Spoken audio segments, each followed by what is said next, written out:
안녕하십니까, 경마정보 판매상입니다. 지난주 시행되었던 9월 24일, 25일 경주 결과에 대해 리뷰하는 시간을 갖도록 하겠습니다. 거듭 말씀드리지만 이 리뷰 방송은 제가 일주일 동안 얼마나 맞췄니, 잘했니, 못했니를 말씀드리려 하는 게 아니라 각 경주별 접근 방법에 대해 제 의견을 말씀드리고, 방송을 보시는 여러분들께서 각 경주를 제가 말씀드리는 내용 대비 어떻게 판단하시느냐를 각자 생각해 보시라는 뜻으로 진행하고 있습니다. 제 의견이 맞으니 무조건 이렇게 접근하고 배팅을 하라고 말씀드리는 게 아니라, 저는 각 경주를 어떤 식으로 접근해서 최종적으로 배팅할 경주와 포기할 경주를 결정했는데, 여러분들께서는 각 경주를 어떻게 접근하셔서 배팅을 하거나 또는 안 하셨는지를 생각해 볼 수 있는 시간을 가질 수 있을 것 같다고 말씀드립니다. 자, 그럼 시작하겠습니다. 지속적으로 말씀드린 것처럼 저는 선행형 마피를 대가리로 잡고 한다고 말씀드리고 있습니다. 이번 주도 전체 선행형과 비선행형 그리고 인기마와 비인기마로 분석한 자료부터 먼저 말씀드리겠습니다. 이번 주도 역시 서울 경마 기준으로 총 21개 경주를 시행했고 42마리의 입상마가 나왔습니다. 이 중에 3코너에서 1열 또는 2열에 위치했던 마필이 입상한 선행형 마필의 입상수는 총 27마리로 전체의 64.3%에 해당했습니다. 다음 그 중에서도 이 1열에 위치했던 마필은 총 17마리로 전체의 40.4%에 해당합니다. 최근 10주간 선행형 마필의 입상률이 62%고 그 중에서 1열에 위치했던 마필의 입상률이 38.5%이므로 이번 주 선행형 입상률이 최근 10주 평균 대비 비슷한 수준인 것을 확인할 수 있었습니다. 자, 토요일은 선행형 입상이 총 70%였고 일요일은 선행형 입상이 총 59.1%였습니다. 제가 이 표를 말씀드리는 이유는 지속적으로 선행형 마필의 입상률이 전체 입상 마필의 60% 정도를 꾸준히 차지하고 있다는 것을 말씀드리기 위함이며, 그래서 선행형 마필을 우선적으로 확인해야 한다고 주장하는 근거로 활용하고 있습니다. 다음 해당 선행형, 비선행형 입상마를 인기마와 비인기마로 나누면 이렇습니다. 자, 선행형 인기마는 총 19마리가 입상했고 비선행형 인기마는 총 9마리 입상, 선행형 비인기마는 총 5마리 입상, 마지막으로 비선행형 비인기마는 총 9마리 입상했습니다.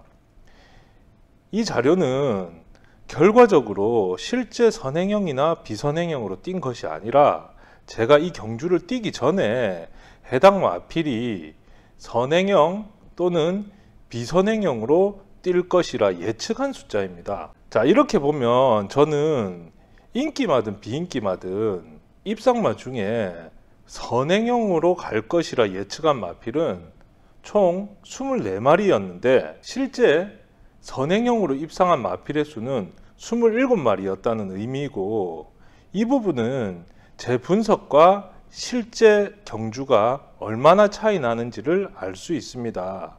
이걸 최대한 줄이는 게 향후 경주 분석의 중요한 부분이라 생각하고 있습니다. 저는 실제 경주 완료 후 해당 경주에 대한 복기를 하면서 지금처럼 3코너까지 예상 대비 실제가 어떻게 전개했는지를 확인하고 있습니다. 자, 지금 보시는 게 이번 주의 입상 마필들입니다.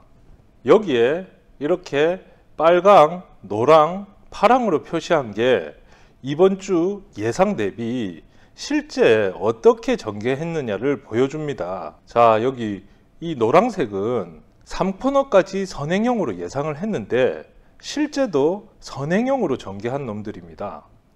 그 다음에 이 파란색은 제가 예상할 때는 비선행형이라 예상했는데 실제 경주에서는 선행형으로 전개해서 입상했다는 것을 표시합니다.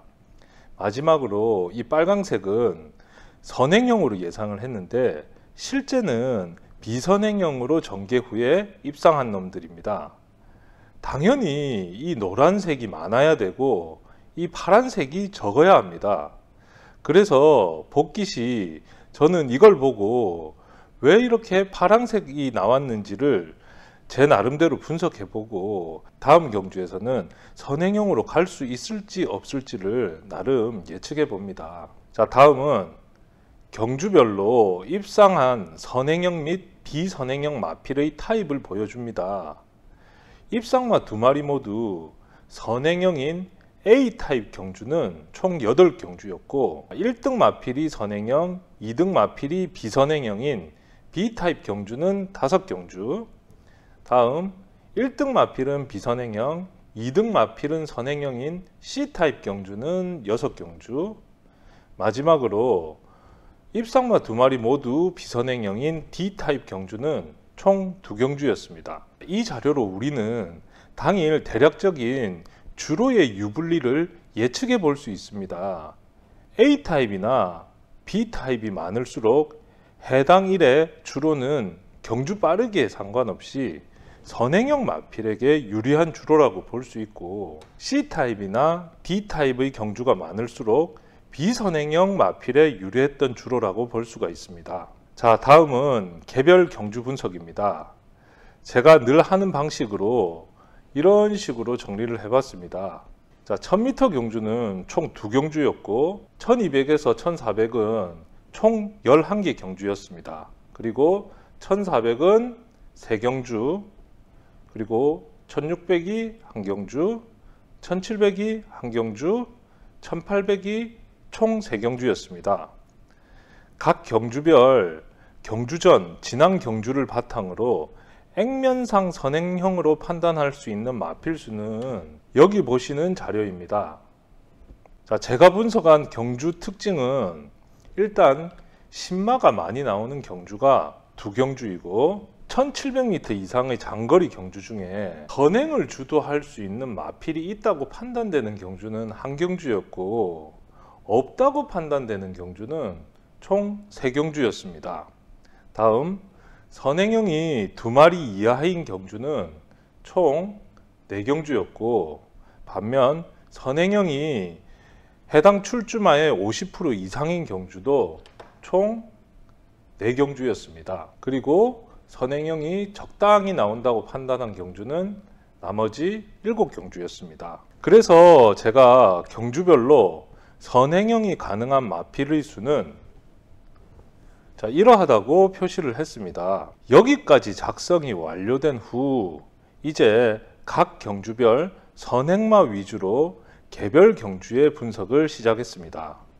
저는 여기 보여드리는 자료가 가능하면 경마 시작 전인 토요일 아침까지는 일요일까지 모든 경주에 대한 분석 자료가 다 나오는 게 맞다고 생각합니다.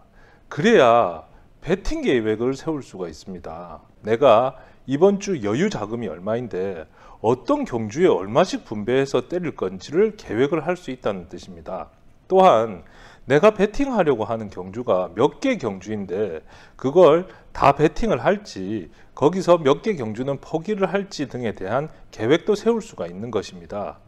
이렇게 하지 않으면 따고 있을 때는 상관없지만 잃고 있을 때는 추가로 더 배팅을 하는 경우가 다반사입니다. 그리고 경주 중간에 30분 또는 1시간 정도의 해당 경주를 공부하겠다는 생각도 좋은 방법은 아니라고 생각됩니다. 경주 중간에 공부를 하면 꼭 마번을 찾게 됩니다. 이 경주를 할지 말지부터 결정을 해야 하는데 들어올 마필부터 찾고 있으면 객관적인 분석을 하기가 쉽지 않습니다. 그래서 최소 토요일 경주 전에는 토요일 배팅 경주는 미리 선정하셔서 오시는 게 맞고 일요일 경주도 시작 전에는 미리 당일 배팅 경주를 선정하셔서 경마장에 가시는 게 맞다고 생각됩니다.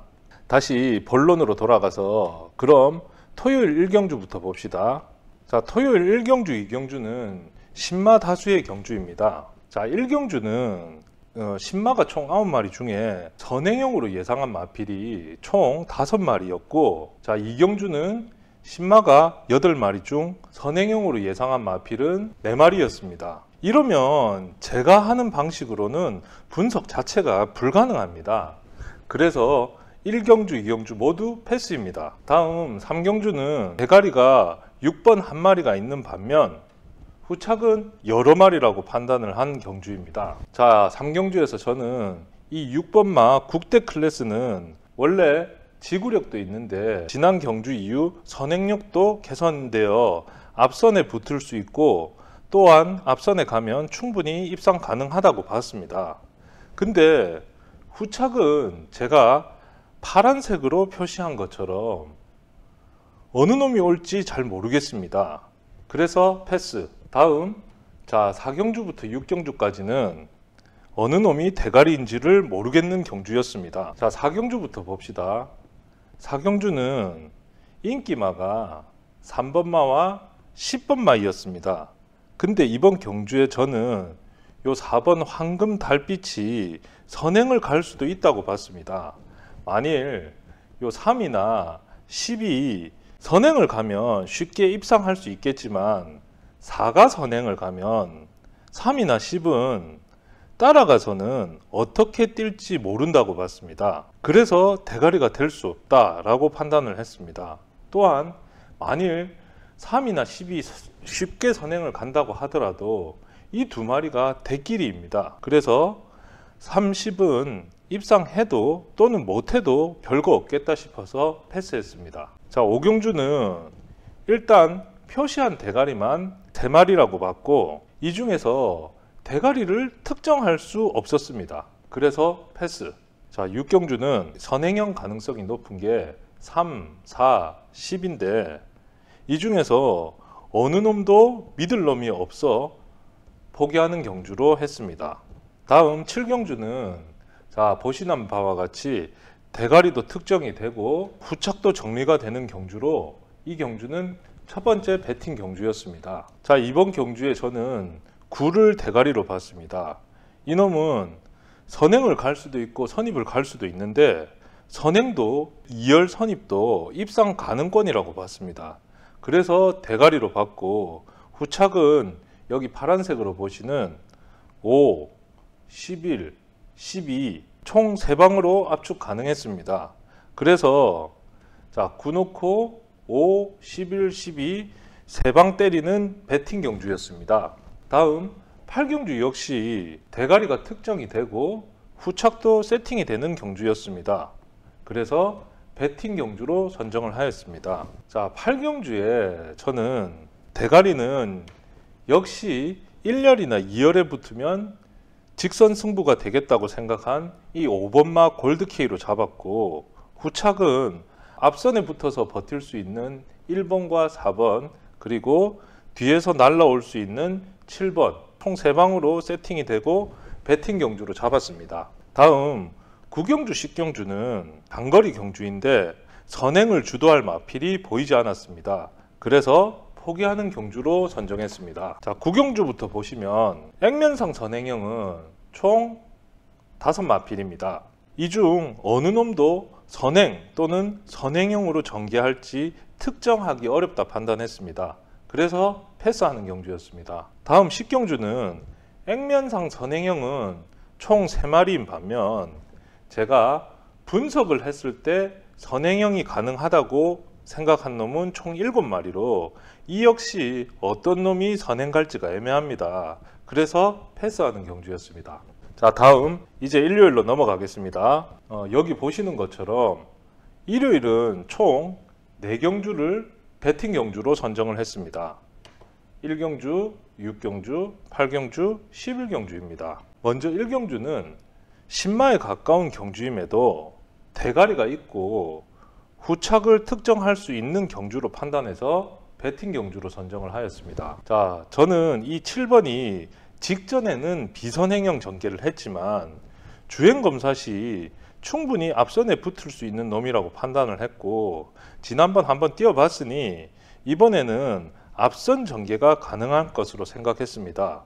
그래서 이놈을 선행형 마필로 판단을 하고 대가리로 생각을 했습니다. 실제 이놈은 이번에도 비선행형 전개 뒤 직선에서 날아왔습니다. 근데 다음번에는 이놈은 승군의 제 자료에서는 비선행형으로 분류될 것입니다. 다시 말해 다음 경주 이놈은 후착 후보는 될 수 있지만 대가리 후보는 될 수 없다는 뜻이 됩니다. 다음, 자, 이 이경주는 보시는 것처럼 액면상 선행형이 하나도 없는 경주로 제가 선행형을 이렇게 분석하긴 했지만 실제 어떤 놈이 앞선에 붙을지도 모르겠습니다. 그래서 패스하는 경주입니다. 다음 3경주는 대가리로 9번을 특정을 할 수 있었습니다. 근데 후착이 보시는 것처럼 하나, 둘, 셋, 네 방, 총 4방 정도였고 그 중에 이 3번은 대끼리입니다. 그리고 제가 분석상도 요 3, 9가 유력해 보였습니다. 그래서 패스하는 경주입니다. 자, 다음 4경주 역시 대가리는 7로 한정할 수 있는 경주인데 후착이 보시는 것처럼 하나, 둘, 셋, 넷, 5마리였습니다. 거기다 5번은 대끼리입니다. 그래서 패스하는 경주입니다. 자, 다음 이 6경주 보시면 6경주는 대가리 마필을 특정할 수 있고 후착도 압축이 가능하다고 판단을 했습니다. 그래서 배팅 경주로 판단했습니다. 자, 6경주를 보시면 이번 경주 이 11번은 2선에서는 입상이 쉽지 않은 말입니다. 대신 선행을 가면 충분히 버틸 수 있는 놈인데 이번 경주 이놈이 선행, 즉 F열의 전개로 판단했습니다. 그럼 직선 버틸 수 있다고 봤고 그래서 대가리로 특정했습니다. 그리고 후착으로는 앞선에서 버틸 수 있는 6번과 뒤에서 날아올 수 있는 3번, 4번으로 세팅했습니다. 반면 이 7번은 선행을 가면 가능하겠다 생각했는데 2열 선입이면 애매하다 판단했습니다. 근데 이번 경주에서 11을 저는 선행이라고 봤기 때문에 7은 아예 후착에서도 삭제했습니다. 자, 다음 7경주입니다. 7경주는 9가 선행을 갈 것이 유력하다고 저도 판단을 했습니다. 근데 9, 5군 1600m입니다. 처음 진행해보는 거리에 저는 전체적으로 애매하다고 판단을 했습니다. 즉, 잘 모르는 경주를 굳이 덤빌 필요 없다고 생각을 했습니다. 그래서 패스. 자, 다음 8경주입니다. 8경주는 대가리가 특정이 되고 후착도 세팅이 가능한 경주라 판단하여 배팅 경주로 선정을 했습니다. 자, 이번 경주에서 저는 여기 보시는 3번은 출전 주기가 길어졌지만 선행도 가능하고 선입도 가능하다 판단했습니다. 그래서 이놈을 대가리로 인정을 했습니다. 후착은 앞선에서 버틸 수 있는 1과 뒤에서 날아올 수 있는 2번과 8번으로 세팅하고 배팅 경주로 선정을 했습니다. 자, 다음 9경주는 대가리도 특정이 되고 후착도 세팅이 되는 경주였습니다. 원래는 배팅 경주였습니다. 근데 제가 대가리로 봤던 요 3번의 기수가 원래는 임기원 기수에서 다비드 기수로 변경이 되었습니다. 지난번 기수 분석 시 봤던 대로 자, 이 임기원 기수는 비선행형 마필도 선행형 전개를 잘 하는 반면 이 다비드 기수는 선행형 마필도 비선행형으로 전개를 잘 하는 놈으로 분석을 했습니다. 그래서 요 3이 앞선에 못 붙을 수도 있겠다는 자신감 부족으로 그냥 포기하는 경주로 생각을 했습니다. 다음, 자, 10경주입니다. 이 10경주는 자, 장거리에 4, 7, 11 중에서 누가 선행으로 갈지 애매했습니다. 그리고 누가 선행을 가든 버틴다는 확신도 부족했습니다. 그래서 대가리 없는 경주로 보고 패스입니다. 자, 마지막 11경주. 자, 이 10일 경주는 장거리임에도 불구하고 선행을 주도할 마필이 1번 마가 확실하다고 판단했고 선행 가면 충분히 버틸 수 있다고 봤습니다. 그리고 후착은 이번 주에 장거리 경주가 이번 경주 전까지 대부분의 경주에서 A 또는 B 타입형이 많았습니다. 다시 말해서 앞선에서 끝나는 경주가 많았다는 것이죠. 그래서 주로 앞선에서 움직일 수 있는 3번과 4번 그리고 9번을 후착으로 세팅을 했습니다. 7도 앞선에 갈 수는 있는데 이놈은 선행 아니면 어렵다고 봤고, 자, 선행은 이 1번이 갈 걸로 판단을 했기 때문에 후착에서도 삭제를 해버렸습니다. 자, 이상 이번 주 분석을 모두 해봤습니다. 서두에서 말씀드렸듯 제가 몇 개를 맞췄고 얼마나 잘했느냐를 보여드리려 한 게 아닙니다. 각 경주별 동일한 기준을 적용하여 그 기준에서 오케이면 배팅 경주, 아니면 포기 경주로 결정한 과정을 말씀드리기 위해 이 방송을 준비했다는 말씀을 다시 한번 드리면서 이번 주는 여기까지 하겠습니다. 시청해 주셔서 감사합니다.